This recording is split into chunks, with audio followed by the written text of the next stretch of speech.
ఎమ్మెల్యేగా గెలిస్తే ఒక 2 లక్షల శాలరీ ఏదో వస్తుందని ఆ ఉద్దేశంతో శాలరీ కోసం ఇక్కడికి వచ్చారు. అసలు ఏంటి, ఎందుకు రావాల్సి వచ్చింది మీరు?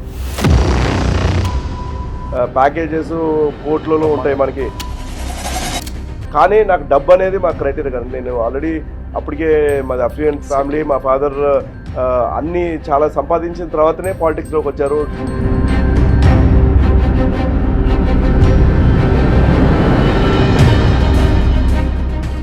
సాక్షాత్ మీ పార్టీ జాతీయ అధ్యక్షులు చంద్రబాబు నాయుడు గారు చాలా సభలో చాలా మీటింగ్లో చెప్తున్నారు, వైసీపీ ప్రభుత్వం కక్ష సాధింపు చర్యలకు పాల్పడుతోంది.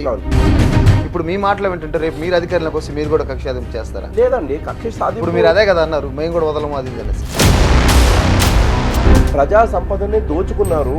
ఇవాళ ఆ సంపద రికవరీ పెట్టాల్సిన బాధ్యత ఉంది. ఇవాళ చూడండి, రేపటి తరాలకి గ్రావెల్ లేకుండా పోయింది, రేపటి తరాలకి ఇసుక లేకుండా పోయింది.